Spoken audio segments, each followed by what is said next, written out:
which of the chefs first came into your life? Is this the scene up in Wisconsin? Like, where did this idea come from? Yeah, thanks. That's a good question, Gadi. Am I pronouncing that right? You got it right. Gadi, okay.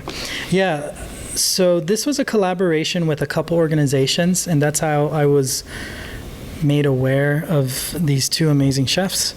Although we did kind of circle each other in the community, I just never formally had met them. But so there was an organization in Madison called Centro Hispano. And every year they throw an event, a dreaming event. And this year they wanted to make a film on a couple feature people that they were interested in participating in this live event. And PBS Wisconsin, they actually funded and helped with the actual filming aspect, and they reached out to me to see if I'd be interested in directing. Wow. Mm-hmm. So as far as I believe they're Aztec dancers. Is that correct? Mixteca, yeah, Mixtec dancers, yeah. What was that process like? And did you use a drone? I mean, how did you get some of those shots? It looks really cool when they're out in the field. Sure, yeah. So you're referencing a scene where we filmed a traditional Mixteca dance. We were able to work with the DNR, Department of Natural Resources, to film in this historic sacred space called Aztlan State Park, where there are these massive mounds that are there, and there are some archaeological understandings of the spaces, and there's some cultural understandings, and they don't always have the same understanding. But as the DNR shared, that area was once inhabited by the Mississippians, and these mounds, they would do like sacred rituals on them. So when I found out from Tony Gallardai, he's the chef, one of the chefs who's depicted, he's been digging really deep into his native ancestral roots of the Mexica. And he made me aware about these dancers, and I was super excited because I didn't know his connection to that. And I met with them, and they just started to share with me the codex of, the Mexicas and the language and how they viewed the world and the philosophy. And they shared with me that they do a very sacred dance, which is actually done across several First Nations, and it really is an acknowledgement of the sun. It's like acknowledging the four directions of the earth, and it incorporates the sun and the wind, and so it was a really, really awesome experience. And they've always have wanted to dance on the mounds, because for the Mexica, they have done these dances in very specific sacred places on the earth. And this would be one of them where they would want to, but typically they're not allowed. But for the project, they were given permission to do that, and we were really grateful. And so I wanted to cover that really well, because it's historical for these dancers, these native dancers. They have never done that there, and I also just wanted to really capture the power of this ritual. So we had drones and probably 3 or 4 cameras rolling on the ground, and we did it in a few hours. So it was pretty intense. It was pretty windy, and it was cold. And as you saw, they're not wearing like not much, layers. Yeah. So I was just really grateful that it worked out. It adds a lot to the film. It adds this mystique about our country and the travesties that we've let happen to a large group of people. I'm curious, as far as a filmmaker, how important was that sequencing, and did that change your scope of what you were trying to do with PBS about this? Did it make it feel bigger? Did it make it feel more important? Because it doesn't just feel as a chef talking about the history of the food, but the history of a people, the history of our country. Yeah, thank you for noticing that. That was definitely an intent for this piece, Decolonizing Dinner. I did pitch my concepts to PBS Wisconsin, and they were so supportive of my creative vision on how to execute it. And so I reached out to my team, Brave Bird, and just really shared with them this would be the approach I'd like to execute this project on. I got buy-in from my team. Everyone was just all in. Got buy-in from Tony, Chef Tony, and his community, the Mexicas. Wanted to make sure they felt comfortable, because there are some Native communities that don't feel comfortable on camera, which I totally understand and respect. And so just wanted to make sure that everyone was totally cool with that, right? And then the next big hurdle was getting permission from the DNR to make sure, like, is this viable? Can we film there? I don't think they've ever done drones there. So, there's a lot of different logistics with all that. But once all that was kind of settled and everyone was really pumped up, even like the DNR and PBS was like, this is great, this is a wonderful opportunity. And we went there and we filmed, and it was such a beautiful experience.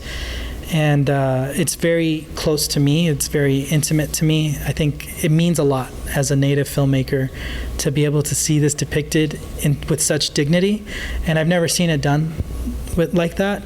And I have to watch more films probably, but I haven't seen it. And so I was like, I felt so honored to be part of this history and to try to tell their story on their terms. And so that was so intentional, because even Chef Elena talks about this later in the film, about like the power of food to tear down walls and bring healing. This was such a beautiful extension of that, of like, this is not just food. This is about our spirit, about our shared humanity, about our responsibility. It was trying to capture a glimpse of reverence, of sacred, what is sacred. And I felt like that scene really captured something very deep and primitive, but also very relatable and beautiful. So I thought it was just a combination of imagery.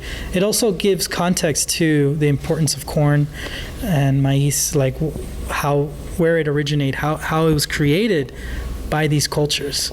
So these sacred dances and rituals were part of the development of one of the greatest inventions in human race, like human history, which might not sound like one of the greatest inventions, but maize is such a staple that it's not even, it's almost taken for granted. I mean, it's used so much. I mean, corn is used in everything now. And to think that this was invented by natives is it's remarkable, I think. And so I that brought me a lot of joy to like really bring dignity back to these stories and like the way natives are usually depicted as primitive, like backwards, like uneducated. They need they need a civilized structure, and this shows you like how advanced and how intentional and how remarkable Native communities really were. So yeah, I think that was really cool to be part of that. I loved how Chef Elena, when she was explaining the reason why we still have a lot of these seeds of not just corn, but different seeds that are used in cooking, is because it was woven into the outfits. It was hidden in the moccasins. The history was kept alive even through the difficulties of decolonization or colonization. I love that. I love that part of your film. I'm curious, the food part. Yes. Gosh, I think you should be hired by the Food Network. Your visuals of, especially when Tony reveals in the steam shot. Oh, yeah. It's an amazing shot. How much fun was it to bring this food to a visual medium? Because I think the food looks damn good. Oh, awesome. That's what we were hoping for. Because, there's this whole, like, what you were sharing, this shared humanity, spiritual, side. But then there's also the real food, right? Like, we want it to look good and appealing. And it's also just not really depicted very much in the mainstream. And I just felt so honored to be able to film the beauty of and the intricacy and the nuance of creating native traditional cuisines, and so I really was thinking of a lot of different angles and approaches. I was the cinematographer on the project, and so I really wanted to try to get that overhead shot, right? It's an awesome shot of them like pouring the food or seeing the steam come out, and worked with some macro lenses to really get in there and show the viewer the intricacy, every little detail from every little corn. And I love the scene where she's like preparing, Elena is preparing the wild rice, and you seeing it pop. And most people don't consume wild rice like that. They don't think of it as pop, kind of like a popcorn, and it was just fascinating. You see the food come alive. It like has its own little life and activity and motion and energy. I just really wanted to try to represent the food to show the connection to the culture, the people, and also our health, like our well-being. Tony talks about, I'm actually not sure if we included this in the film, but the menudo, like a famous dish, menudo is like a soup. There's a lot of false information about the origins of that dish, and one of them is that it was human remains, and it's just not true. And Tony was telling me it was actually vegan. It was actually vegetables, and so he does like a traditional like menudo soup that's vegetables, Wow. And it's just incredible to see, like, when the Europeans were colonizing, there was a lot of messaging that they were sending back to their countries to justify their actions, and one of them was really forcing this narrative of cannibalism and like mutilating humans, when in reality a lot of these stories were like grandiose, and they were just trying to raise more funds for their expeditions and trying to exaggerate what was really happening. And it wasn't until the Spanish they added the pork, they added the meat part of the soup that we all now know. But the native communities, it was all vegetables. It was just a variety of things. A veggie stew. I never would have thought that. Yeah, a veggie stew. Yeah, and Elena and Tony talk about the three sisters, and that's such an important part of how we view food, as it's not just like something you consume. It's like a family. It's like being part. They work together. They help each other. They have different roles, and they nourish. And that's what a family does. Like, in a family, there's a lot of complexity, and there's different roles, but we take care of each other and we nourish each other. So I thought it was really fun to try to visually depict that. And I was really happy with how the footage came out. We had to film so fast, and I did this with a really small crew. So I was just really grateful that it worked out, and I was able to hopefully do justice to their stories. Very cool. Since you said that there was stuff that may not be in the film, so I'm guessing there's a lot more footage. I'm curious, was this 30-minute length because it was showcased through PBS? Was this made timing-wise for that type of audience? Does that mean that there's a longer version of, maybe even a feature length? I don't know how much footage you have, but I'm curious, are there other incarnations of this story that you can utilize in different mediums? Yeah, that's a really good question. I'm actually going to be collaborating with Tony again to really focus on his restaurant, Tavos. And so it's so funny you asked that question. I have been thinking about incorporating some of the materials that we used for Decolonizing Dinner, which talks about the reasons behind Tavos. But this next one will be focused on Tavos and how he is educating his community, inviting his community to learn a more authentic representation of native traditional meals from his community. So I can see, I've been thinking this question quite a bit of, actually, like, can I use some of these materials for this next piece that I'm going to do with Tony and his restaurant Tavos, which is really sweet. I mean, he's so focused on quality. It's only like a 5-table restaurant.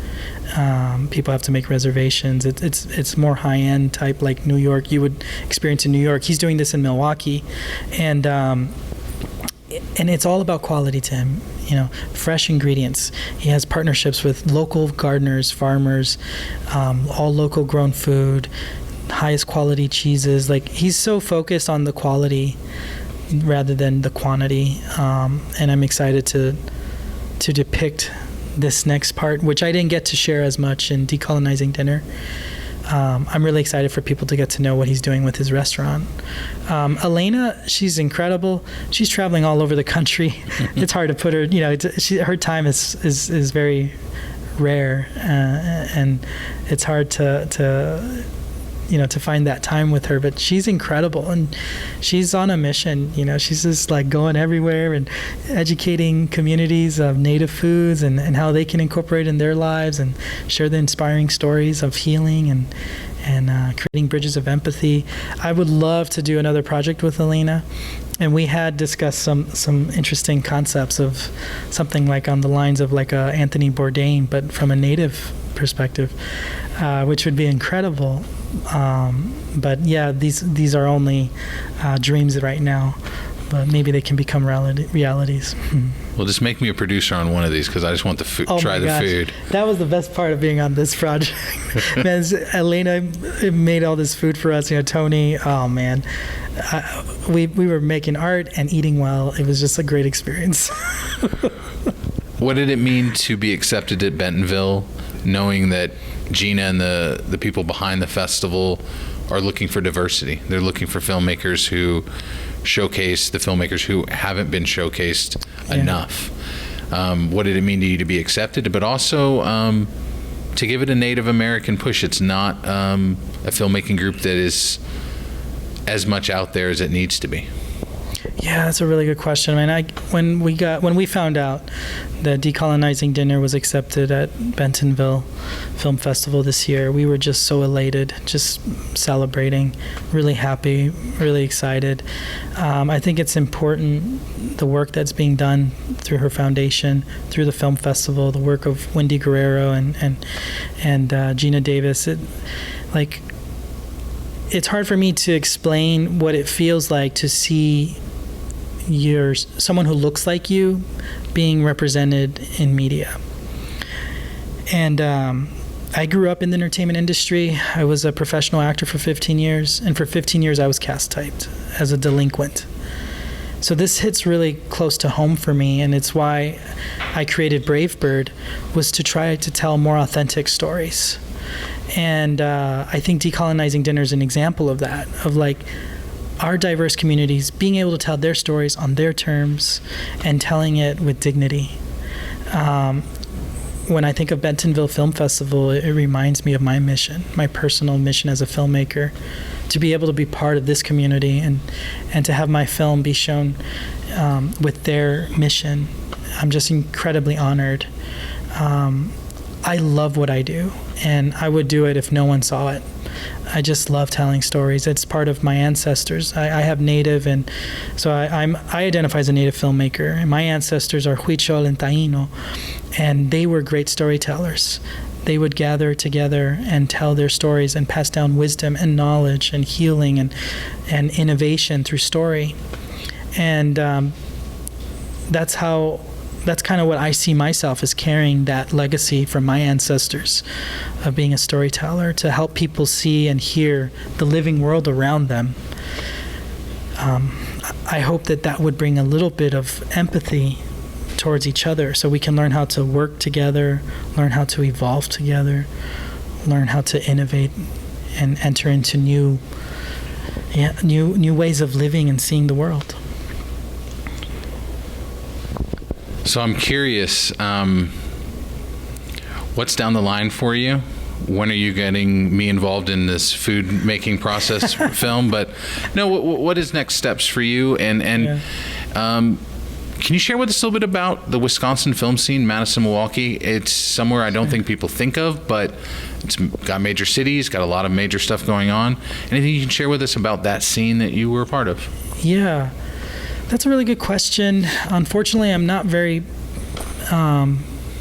involved in that scene very much right now. I think Madison and Milwaukee have so much potential, and there are so many good storytellers there and people making great films, but it doesn't have, this is only my view, my understanding, it seems to be missing the infrastructure or the support to really do it well. I could be completely wrong. That's just my experience. I think the community is very small, especially in Madison. There are not many people of color, not many BIPOC filmmakers in Madison. I think there would be more in Milwaukee, but they're two different cities, and they don't really collaborate very much, and so that's been very difficult as a filmmaker, and quite frankly, it's been very difficult to operate as a native filmmaker in Wisconsin. And I wish that wasn't the case, and I do believe that it can change, and I hope that it does. But we'll see. We'll see. I'm just doing what I can.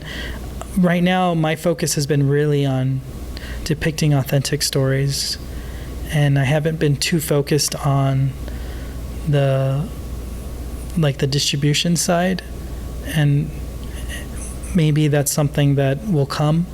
But for me, the most important part has been really telling these authentic local stories and just sharing them as I can. So having a festival like Bentonville to recognize and acknowledge my work and then create a platform to share it has been very emotional for us and very, very special.